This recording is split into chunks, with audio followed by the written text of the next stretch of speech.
Good evening, everyone. Welcome to Method in Madness. Happy New Year to all of you who are here with us, watching us tonight. Today is a very special day, a very special day indeed, because today we have somebody with us who is young, talented, and a great person. And how I know her? She was my first student. She was the reason I became a teacher, and she was the reason why I stayed a teacher. Today, we are talking about how to build social skills. Now, social skills is something which all parents and all teachers are worried about for their children and students. But to simplify social skills for us, we have Shagun Sethi. Shagun is a CSR consultant with Grant Thornton. She is the founder of Be a Man, and she has recently graduated as Masters in Global Thought from Columbia University. Shagun is a passionate person about women's rights, and there she is with us. Thank you so much, Shagun, for being here with us. And I Of- can't be more happier to have you as the first guest for the first episode in the new year. Thank you. Thank you so much for having me and for that introduction, Vaishali. That's so sweet of you. So, Shagun, first of all, we have had these conversations before as well. I mean, we have been having these conversations whenever we meet or whenever we are on phone.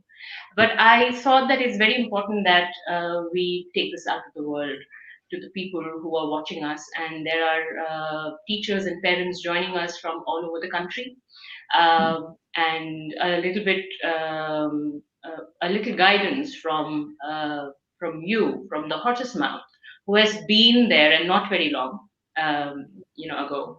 And what is the future uh, Mm. in this whole 21st century skill thing that we are, all going gaga about. Every school, every institution is talking about 21st century skills. And social skills kind of, it's one of the three top skills that, even Global Economic Forum has mentioned as the three top skills to have. So I'll start with what is social skills. Let's just talk about what is social skills first, and then let's go into how to develop them in children. Sure. So I think, and I agree that, this is something that's really important. It's talked about not only at a young high school level, but also in universities when you're applying for college. I did my master's, and this is something that's spoken about even there. So the way I like to think about it is that why don't we break down the word, right? So, what is social skills? It is how you as an individual are interacting in society. And that's where there are two components that become important. So, the first is the you component, the who are you? And therefore, there's an element of self development, an element of self esteem, and also an element of how you present yourself to yourself, but also to the world. This is Hmm. the first component of social skills, the way I see it. But the other is that then how do you take the you and place it in a society which is so diverse? And how do you occupy that space or make that space your own? So social skills is not about being on stage and giving speeches as what people usually think of it, but it's also about networking. It's also about how do you make friends. It's also about how is it that you're able to go to a professor and ask for a certain grade that you think you deserve. And it's all about how you are able to take yourself into this world to climb that ladder, that whatever ladder it is that you want to climb. So that's how I see social skills in general. Okay. Now you just said that people often mistake social skills being going on stage and giving an extempore speech or comparing a show, etc., etc. But where do you think the social skill or the need of it begins? Does it begin when you are at a level where you have to interact with other people? Or does it begin, right in the beginning, like in school and maybe in primary school? I don't know. I want to ask you about that. Where did you feel the need first? So that's the thing. As a child, you don't see it as a skill that you need, right? We're only like when we're adolescents do we recognize that these are different skill sets that we need in our toolkit. But the idea is that when you're growing up, you can't just one day throw a kid into a group of friends or in a social setting and then expect the kid to have social skills. These are things that are developed over time. So for instance, if you have been a vegetarian your whole life, you cannot one day wake up and start consuming meat products, right? Similarly, this is a habit that is taught, and this is a habit that needs to be taught from a young age. And so I very strongly believe that for me, at least, social skills was something that were a part of my life since I was a toddler. Before I could walk, those were things that became important in my upbringing and made me a confident person. But it's not to say that there is one way in which social skills can be taught to all children. So for me there was a certain trajectory that had to be followed. For my brother there was a different trajectory, but the point is that both of us had to use these skills. So my point here is that all children are different and all of us have our different journeys and ways to get where we want to get. But the goal is that we should all have these skills so that wherever it is that we're getting and however it is that we're getting there, we're able to represent the best versions of ourselves in our everyday lives. What has worked for you, Shagun? So I, throughout school, when I was in, primary school, elementary school, high school, I was always very severely bullied. I did not fit in. I was, I don't know, whatever reasons bullies use, but I was just not, I didn't have friends. I was not able to really socialize with people. But I was always an extrovert.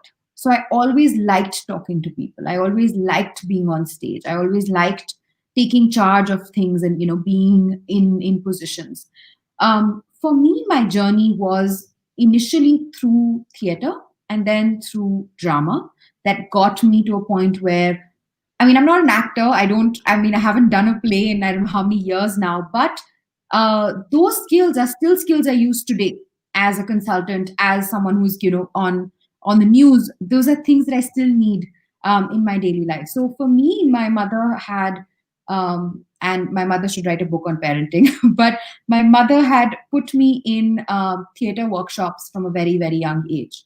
So that is where you are forced to interact, you are forced to represent yourself. And for me that was also an escape from the classrooms that we were stuck in. And so as I was growing up, as I was young, whether it was theater, whether it was dancing, whether it was swimming, whether it was social service, they became important components of helping me be able to express myself, which is something that children need to do, and also be able to find my space in different zones, even if I couldn't in school. So for me, it was all of these different extracurriculars that I took part in. They led me to a point where I still didn't have friends when I was 16, 17 years old. Very few, maybe a couple of people who I could talk to. But personally, I was in a space where I had good self-esteem. I was not, self-doubting myself every step of the way. Because of which, then I, became the head girl of my school. And I give credit to all the, acting workshops and drama workshops that I did at that time that enabled me to see myself as more than what my bullies thought of me.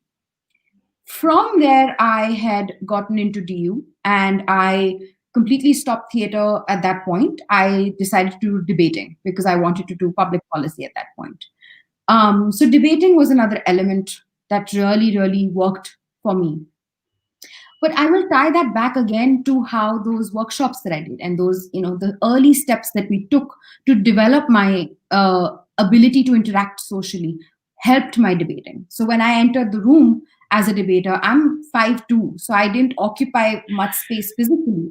But drama taught me that space is not just physical. It is not just that you have to be 6'2" and a big woman to do that. It's also by your voice. It's also by the way you carry yourself. And so when I walked into debate rooms with these, boys from North Campus, which were like double my height, I was still able to be like, no, I'm your equal, because that's what social skills does to you.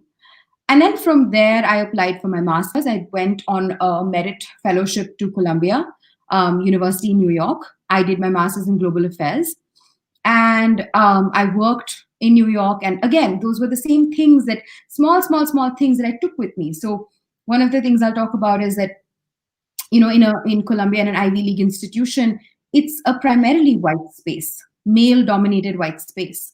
And there's a huge imposter syndrome that all of us face as Indians, or as young people going. And I was the youngest person in my class by a lot. But the difference was that I never shied away from taking my seat at the table, because it was through those, the way I was, cultivated those skills, that I realized that, I don't need to be a 40-year-old white man to have the right to sit on a table. And that's when, through those different experiences, I was able to land myself a job in the middle of Wall Street, which was impossible when I had gone there, which didn't seem possible. And that's how I also got into consulting, because even today, when I present something, it's the small things that I still carry with myself. And I'll talk about those specific skills when we get into that. But in terms of my trajectory, it was these different things that, helped me get there. But again, this was my journey, and it was very different from someone else's journey. I had social anxiety, but I was an extrovert. My younger brother, he was always scared of the stage. He had major stage fright. And he is, one of the nicest people in the world that I know of, and the smartest person in the world. And I don't say this just as a sister, but for him to represent himself and get to where he can talk about and share his intellect, because I genuinely feel like he can change the world as an engineer, drama again stepped in there. So for him, he's an engineer going to Berkeley right now. Drama is far away from what people imagine his trajectory to have included. But that's the reason why he's where he is. He is able to represent himself and stand up for who he is, but also connect those technical engineering problems to real world social issues that we face because of the performing arts that entered his life at a young age. So Yeah. we might have different journeys, but it's the same things that we need, the same toolkit that we need to get where we want. Mm. Let's talk a little bit about social anxiety. Like how is it? How does it feel for a person who is extrovert, who wants to meet people, who wants to talk to people, but is anxious? What actually happens when you are put, under a spotlight, or you're forced to speak? What do you feel, Shabu? What does one feel? This is where I'll also rope in the question that you were talking about earlier, that what is the age that you should start thinking about these different things. Mm. um, the way I see it is that childhood plays a very important role into the adults that we become, because that's the stories that we carry with ourselves. Mm. And it is this age between, I would say, 12 and 15, for girls, and maybe even a little before 12, where for some reason the world hates you. Well, the world still hates women, but at that age, everyone seems to have issues with you. So whether it is your body, there are so many criticisms about how you look. Whether it is about the way you're able to present yourself, whether it is that you're occupying too much space or occupying no space at all, the clothes that you're wearing, the voice that you have, how to carry yourself. And those are issues that all young kids face. I wouldn't limit it to girls. It could be of people of any gender that are facing these issues as we become adults, as we grow into the people that we're going to be for our whole lives. And I think that for me especially, my social anxiety comes from a space of a lot of bullying that I faced as a kid, which meant that in front of people, while I knew that I was someone who had so much to offer and so much to do for the world, in front of people, I became a small person. I didn't want anyone to see me, but at the same time, I wanted to raise my voice. So I wanted to go and meet people, but I felt like they already hate me. I wanted to go and talk to people and talk about my ideas, be on stage and present different things, but I already felt like people are judging me before I even go on that stage. And so social anxiety clubbed with these different kind of issues that we as preteens face or teenagers face is a battlefield, because every morning you wake up, you feel like the world is out to get you. um, And that's a problem, because if we don't teach our teenagers that your voice is valid and your opinion is valid and what you're facing is valid, those teenagers are never going to be able to be anyone in the world, or forget about change the world. True. So that's where social anxiety comes into my story. Hmm. Let me take this opportunity to ask all our viewers who are watching us today to share whether you yourself have gone through this kind of a social anxiety phase, or of children or students that you teach who have social anxiety, but love talking to people.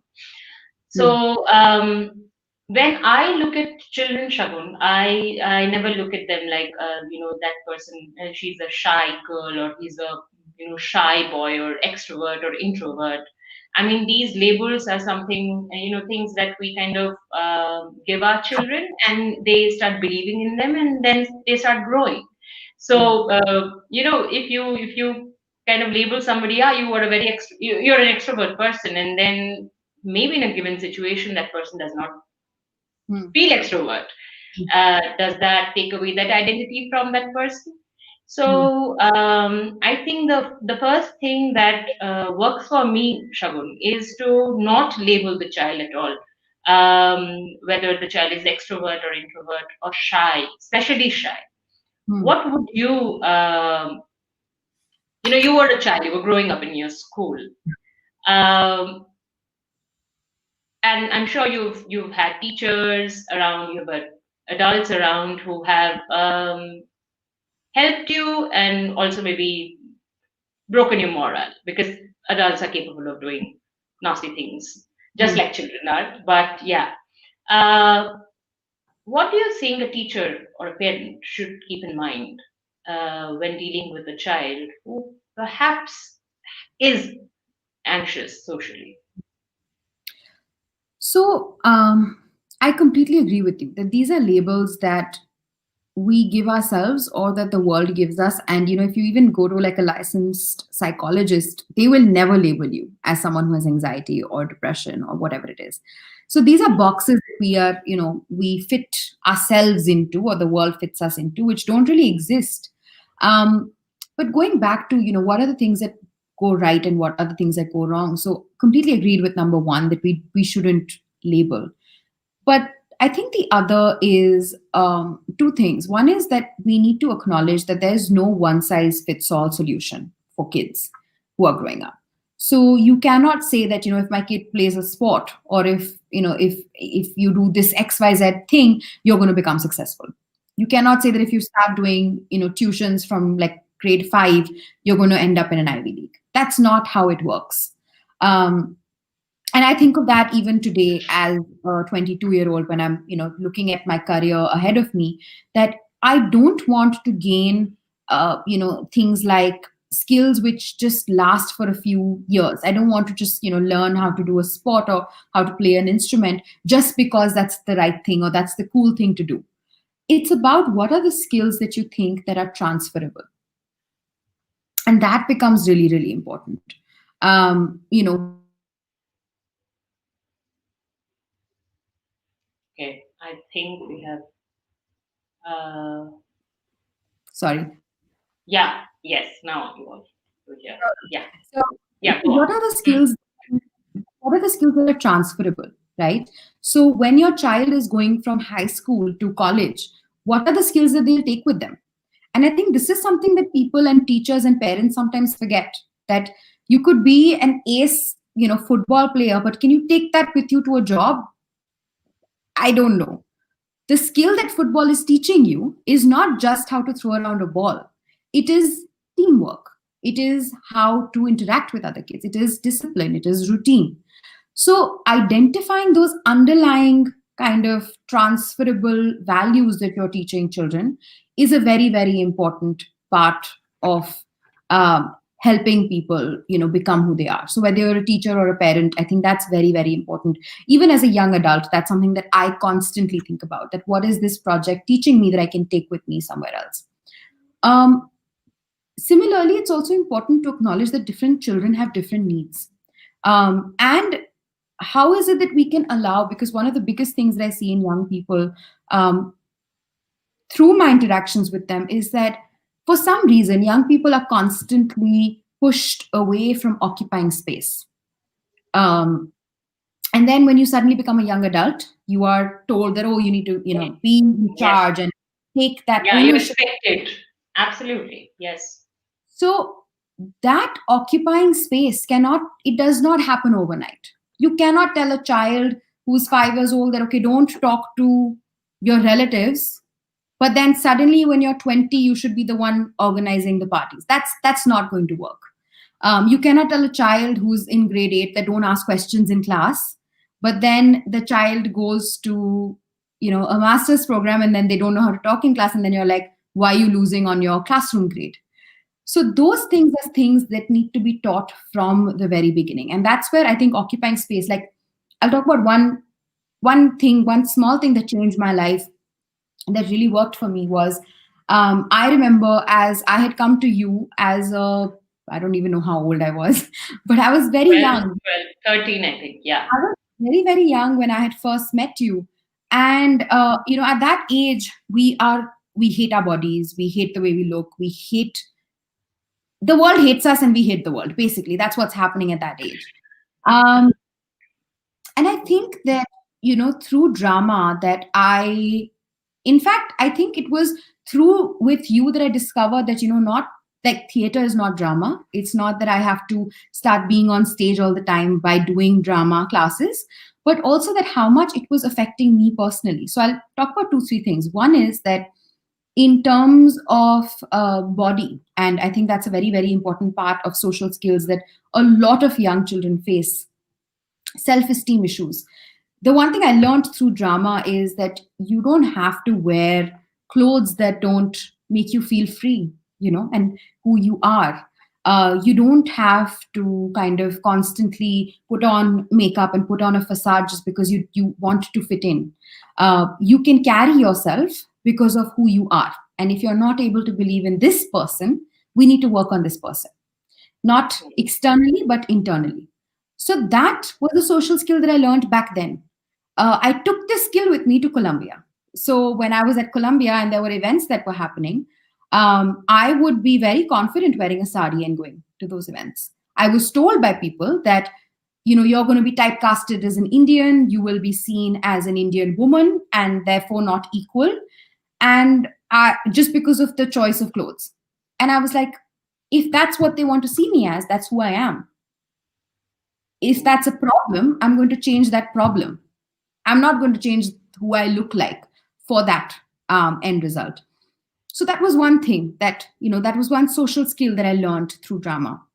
I think the other one was also the ability to, and this was very, very, this, I still get goosebumps thinking about this, is that as a child growing up, you, and I think this is really important, that you see yourself as an isolated individual. You don't see yourself as a person in society.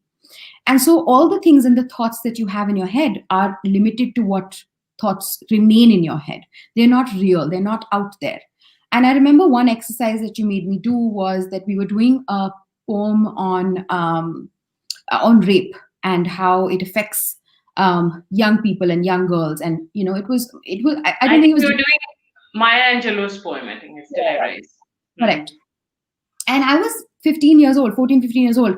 I had no idea what the underlying subtext was for that poem. But just reading it as a young girl, I felt like, yeah, I associate with this. People are bullying me. Like, there's so much patriarchy. Like, boys are getting more chances than me.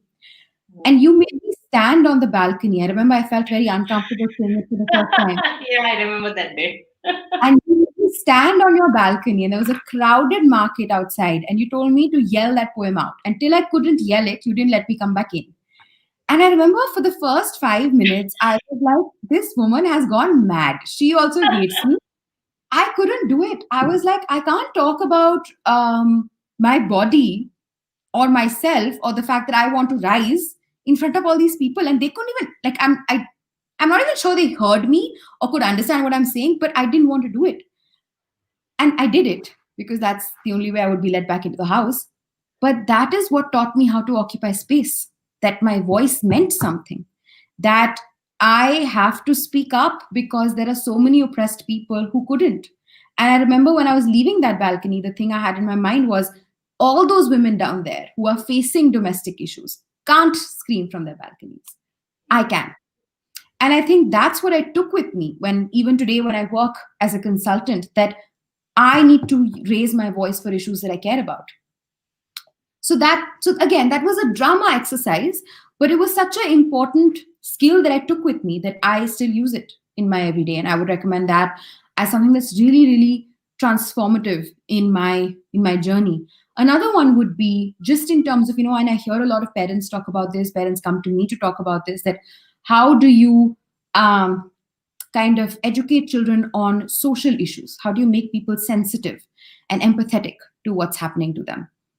And again, this is where drama was my kind of peephole into what's happening in the world. That you can't read textbook definitions of human rights or textbook definitions of climate change and sustainability and all of those things, because children are visual learners. We are all, as human beings, are tend to associate things with images that we have in our head. A lot of times we cannot see these social issues in around us because of our privilege, because of where we live, and so on and so forth. And that doesn't mean that those issues don't exist. We just don't see them. So they don't exist in our world. They exist in a world that's apart from who we are. And I think that's where drama again steps in. Because through drama, you're not reading just text, you're reading stories, you're reading books, you're reading autobiographies, you're correlating with people from different stratas of society. You're talking about issues which are, from public policy issues to climate change issues to, issues of global significance, through taking it in yourself and being that kind of mode that carries all these issues with you. So for me, like and that's why I talk about debating, that I never wanted to do theater in DU. I never wanted to, join a theater society.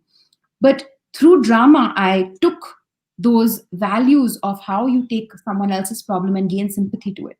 How do you become empathetic to these issues, which you may not be able to see but exist in this world? And how do you kind of convey that in your everyday? And that's how drama helped me as a debater. I was the president of my debating society.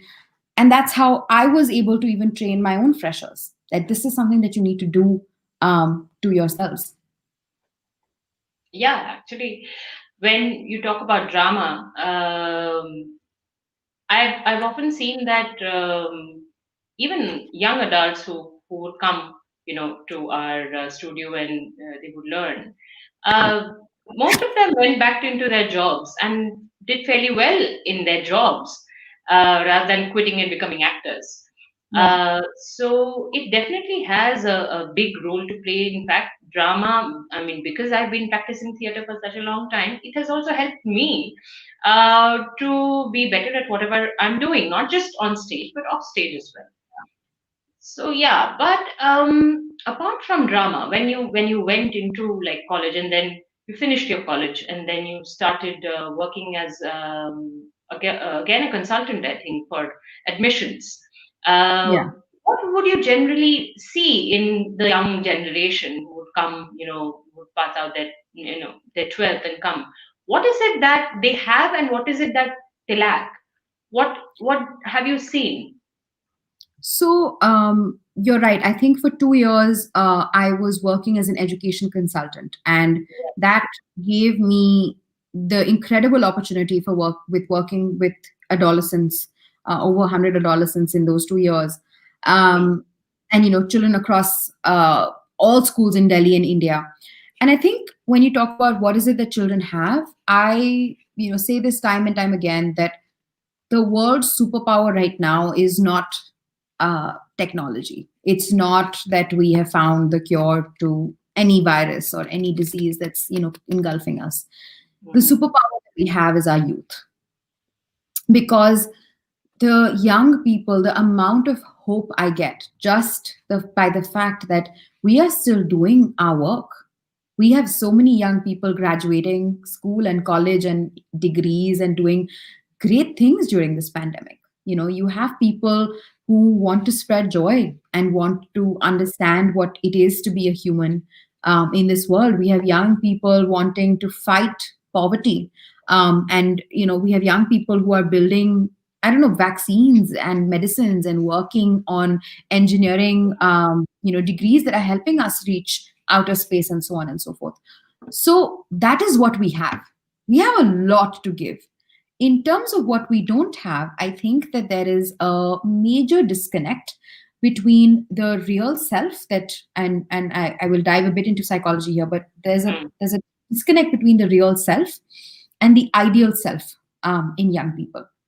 mm, So what that means is that the real self is who we are. So we are like, I am this height, I am this weight, I am an extrovert, I am, I don't know, human rights enthusiast. These are things that I am. The ideal self is how we, or society sees us. So society, like parents, might see you as an achiever. They see you as an Ivy League student. They see you as a change maker. They see you as the best thing that's happened to humanity. You see yourself as, I am the smartest person in my class, or I am this, I am that. And there is a major disconnect between these two. What that leads to is that when we are trying to talk, or when we're trying to say something, we're not meeting the expectations that we or society is setting for us. Because of which, at a young age, we're shot down. Because we're shot down, we're scared to use our voice. And so you rarely see young people wanting to be at the same table as older people, because we're told that you're too young to have an opinion. You are yeah. too young to occupy space. And this is where I think that there's a important difference to think about. If you're in a board meeting and there are two people that you observe at random at the board meeting, there are skills that you see in that one person who's able to lead the meeting versus the other person who's sitting on that table, right? Mm, Because our generation, and the younger generation, Gen Z, whatever, they're going to be at that table for sure, because they're smart people, we're getting the best education possible, and so on and so forth. But that difference between being at a member of that table and being the one leading the meeting is this gap of social skills. So I'll tell you how. How is it that you are able to present something without reading off a sheet of paper? Social skills, eye contact. How is it that you're able to make sure that your voice is heard across the room? The amount of gap that you have in your mouth when you're speaking, right? How is it that you're able to make sure that people know that you're interested? Expression, right? Hand movement, gestures.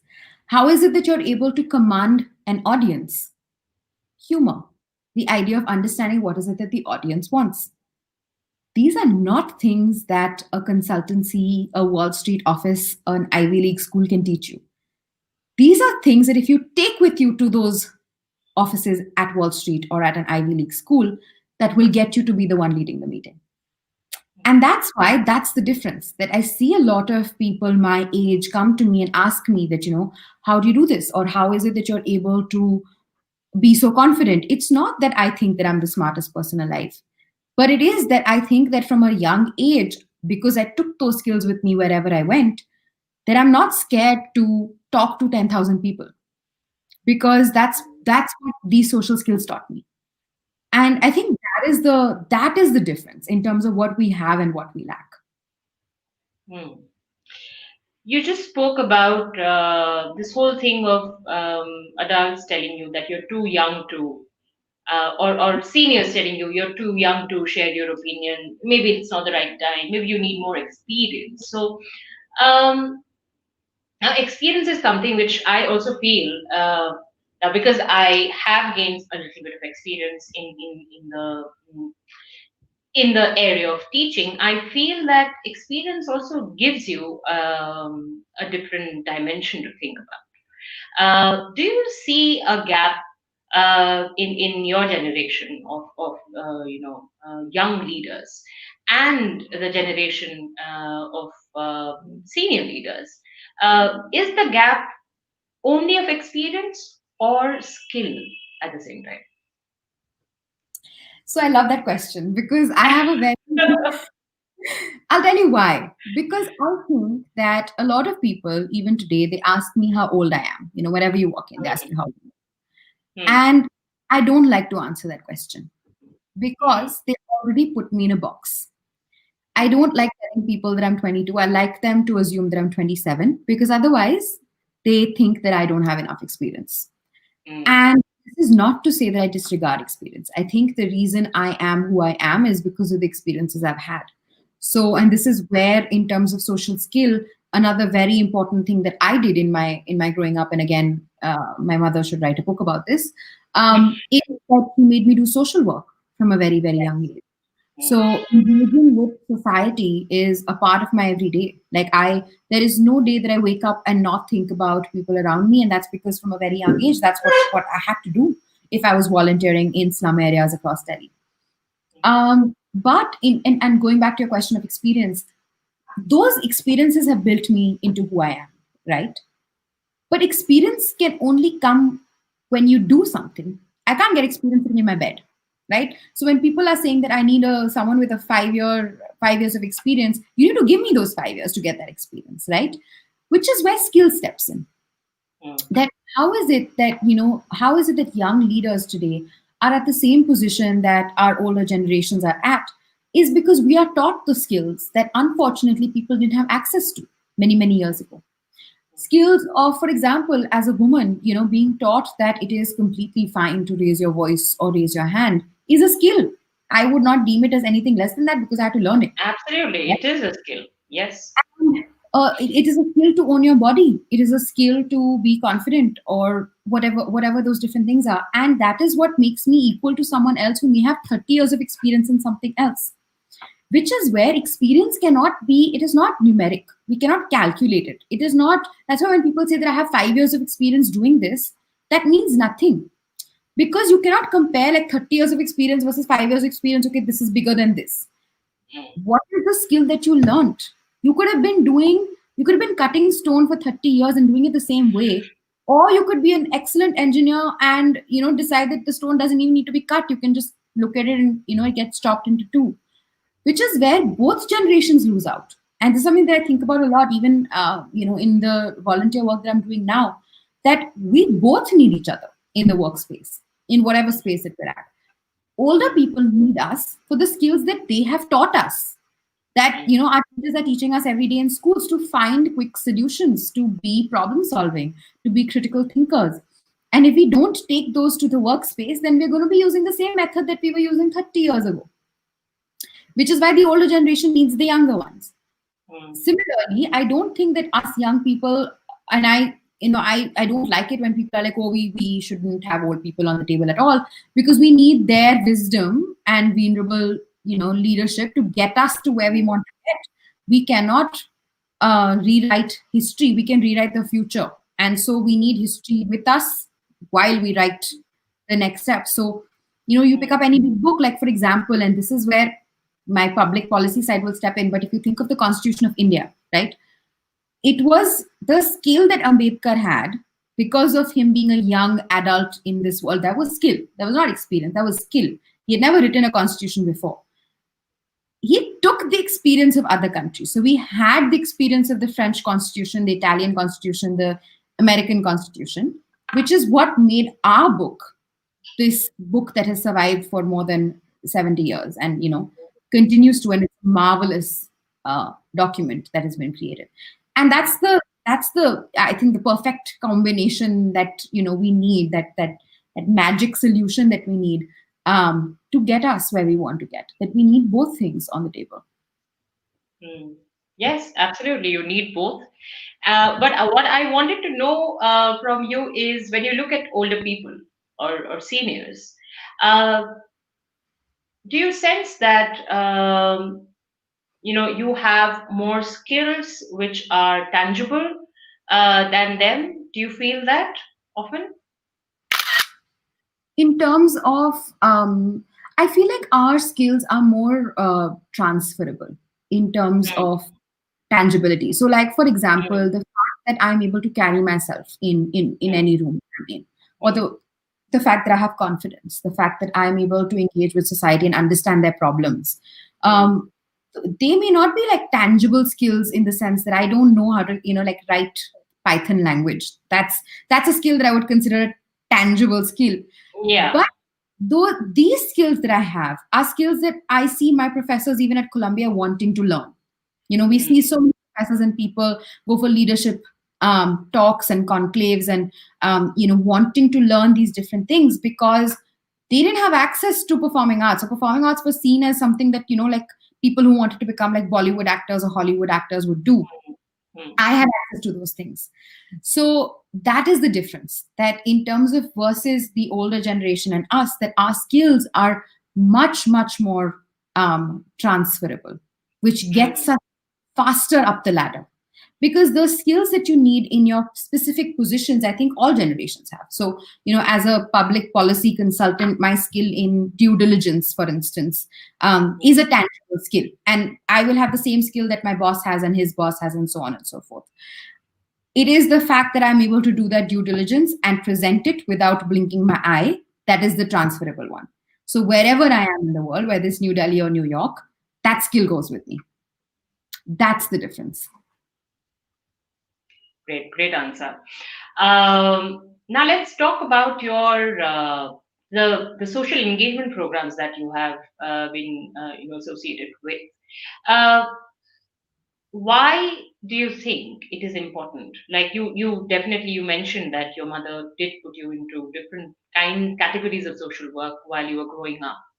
But how important is to engage with your society at large and in your immediate society to build social skills naturally?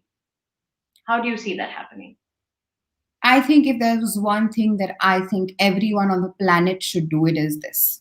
You have to do social work not because it is a selfless act, but because it is a selfish act.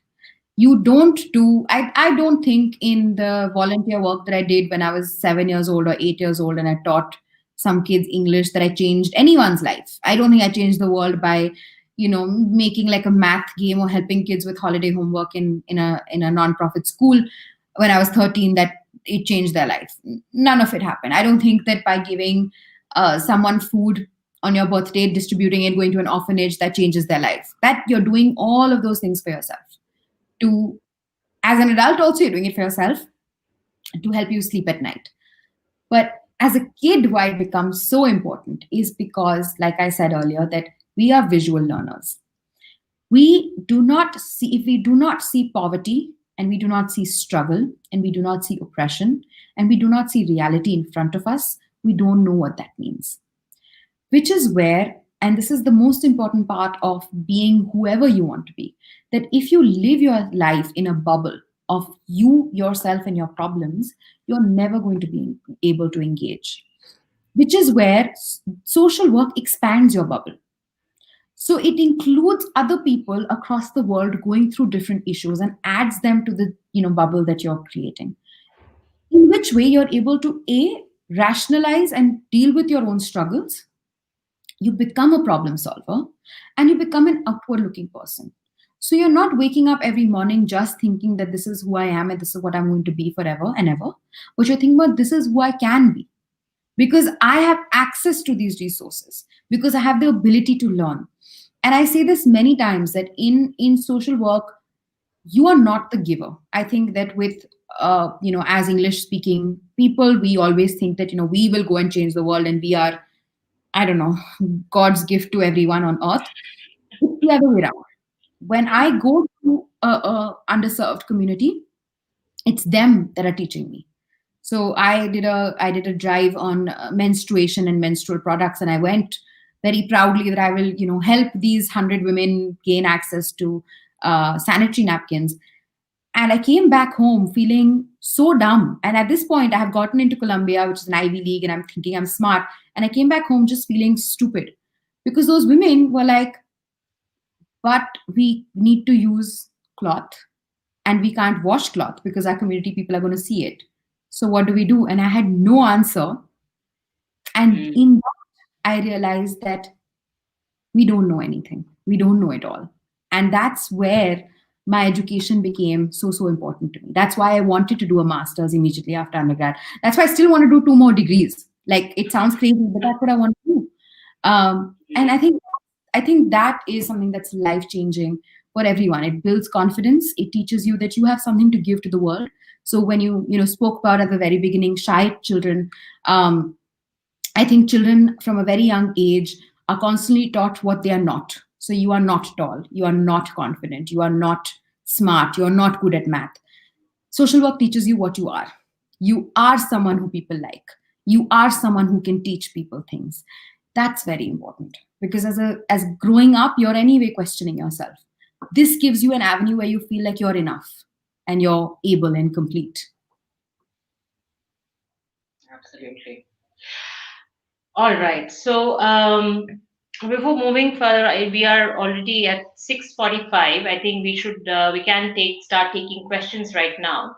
But before that, let me just ask you. You have had one school, right? You were in one school throughout your life, your Yeah. school life, or did you change many? Because I changed six schools, so I think that really helped me to become socially, active. Because I had Mhm. to make friends every 2 years, new friends, a new bunch of friends every 2 years.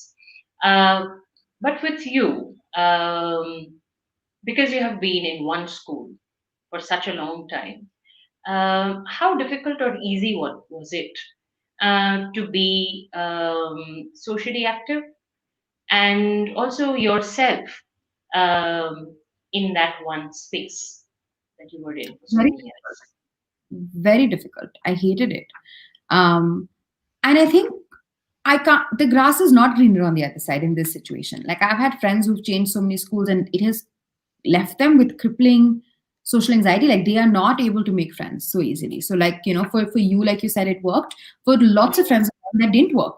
They used to feel very, very, they didn't feel a sense of belonging, which is one of the primary needs that we as humans have. They constantly felt like their environment was uprooted. For me, being in the same environment meant that people already had an image of me, people already knew me, and I couldn't do anything to change that. Right? I couldn't suddenly rewrite history and be this new person. What that meant was that I had to find my way in this space that was at the same time familiar and at the same time unfamiliar, because it was familiar in the sense I had seen everyone's faces, I knew the walls and the infrastructure, but it was unfamiliar in the sense that I didn't know myself, forget about know anyone else at that young age. And for me, diving into extracurriculars, whether it was swimming, whether it was dance, was the way I found myself. Because school, I think, is the way I see it is like, it's that walk that you take from the airport terminal to your airplane. That's what school is. Now, you can choose to walk to that airplane. You can choose to take a bus to that airplane. There are different means and modes. And I think performing arts is that bus. So you can walk to that airplane and you will gain the skill or whatever it is that you need to get onto that flight. But getting onto that bus just gives it to you much faster. You don't waste your energy. So if you're on the bus of performing arts, you will have to interact with more people. You will have to talk to people. You will have to present yourself. You'll have to do some kind of showcase, whether it's a competition or a play or a dance performance, something like that, which gives you those transferable skills that I was talking about earlier. Great. So we don't have questions yet.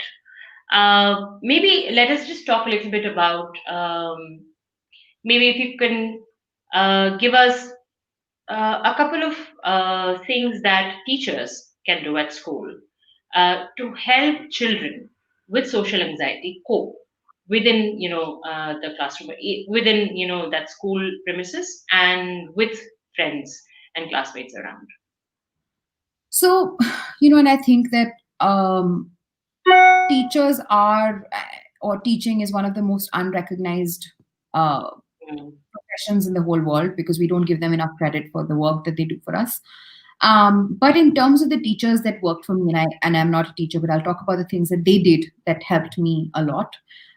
One of those things is that you you see your student as more than just someone wearing a uniform and sitting in your class. So you try to picture what are they bringing with them to the table. We again going back to what I said earlier, that you have to see them as different people and different beings. So not everyone is going to ace and top your class. Whether so if it's a maths class, not everyone's going to ace it. Even English, not everyone's going to ace. But they are going to ace something. And so the value that they find in themselves should not be just related to how well they're doing at your subject, but how are they developing as a person. Because as a teacher, it's not your job to help them just get 100 on 100. It's your job to make them individuals ready for the world. And are you doing that every day in your practice? Are you creating a safe space in your classrooms? I think that is key, that your children have to feel that they are safe to talk, to think, to be in that classroom. I think there are a lot of um, my and this is not just social anxiety, this is for anyone everywhere, that safe space concept. A lot of parents I know in the West even practice that safe circle, that if you have something to share, we make a safe circle and nothing goes out of here. I think that's very, very important, that a child is able to be themselves, because we're constantly told this is not how you should be. And that's I think in the teaching process. Yeah, I think drama should get into classroom big time, because For I sure. think that they gives nothing gives you a safer space than drama. For sure. And you always feel your home. You always feel at ease when you're inside a drama room than any other room that I have ever visited in a school. And think of and break that down, right? What is it in a drama room? Hmm. So what is a traditional classroom, right? There's a hierarchy. There are teachers, there are students sitting, and there's a teacher standing. Yes. By design, by architecture, you have imposed hierarchy, right? Hmm. You are imposing hierarchy by asking questions and looking at people to raise their hand. That's hierarchy. That's nothing else but making it unsafe and unfamiliar to the child. Versus what is a drama room like? We sit in a circle. So even the Yes. teacher sitting with you right next to you and you're in a circle, there's no hierarchy. We've flattened it out. There's complete equality. How is it that we answer questions? We go around one by one. So even if a person is not comfortable to answer, they're still allowed the chance to speak. Versus in a classroom where you have to fight to speak. That's the difference. So when you talk about drama, and I think that it's very important even for whoever's listening in, that we don't mean that we should get loud makeup and people should be screaming and wearing costumes in class. It's Yeah. it's more about process. Hmm. What are the It is. processes that need to exist in the class Hmm. that will help the child develop? And I think those differences, identifying that is very, very important. And what would you tell parents? Because right now, when I talk to parents who have 6, 7 year olds, they're already worried how they are going to turn out when they're 13, 14. And when I talk to parents who have 13, 14 year olds, they are worrying about how they will become when they'll be 22, 23 or age. Uh, Anything which is practically true for a growing, young girl through school, through high school, and through college into profession, what would you like to tell the parents to worry and I, not to worry about? I think three things. One is that don't spend every waking moment thinking about what your child will be. Think about who your child is right now. Is your child a bully? And I think that's hard to take in sometimes, as a parent, that your child may not be on the right path. But if you don't identify who your child is in the now, you'll never be able to fix who they're going to become then. So that identification and that sitting with who this person is right now, whether you're 6, whether you're 7, whether you're 13, 14, 20, that acknowledgement is key. I think the other idea is, which parents I rarely see them do, is listen to your child. If your child is saying they are being bullied in school, they are being bullied in school. If your child is saying that this class is too hard, it is too hard. They are not making excuses, they are not lying. The minute you agree with your child that yes, this is hard, that's when they are not defending themselves anymore. Then they move into problem solving mode, which is exactly where you want them to be. So, for instance, if I hate math, I'm very bad at math. I could Yeah. I could do the same test. So Mm. instead of being a fight of this child is very bad at standardized testing and ACT, SAT, and whatever you have to give in your math exams, it became that, okay, this is a problem that we have, and we need to solve this problem as a collective whole rather than as children against the world.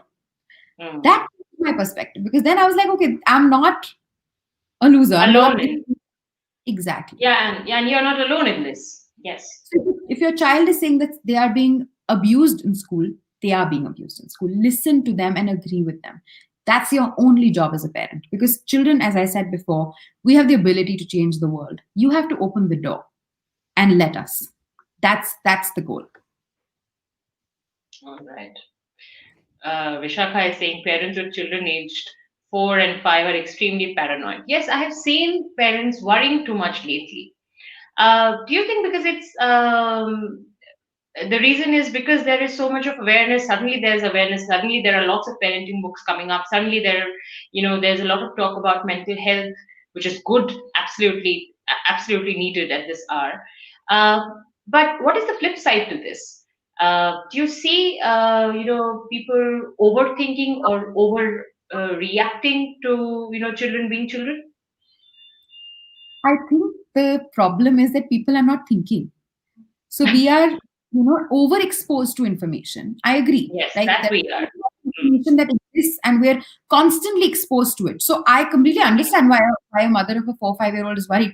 I've had people Mm, come to me when I was working as an education consultant, helping kids get into college, come with mm, kids who are in class one, that help us from now, that we can, shape their trajectory.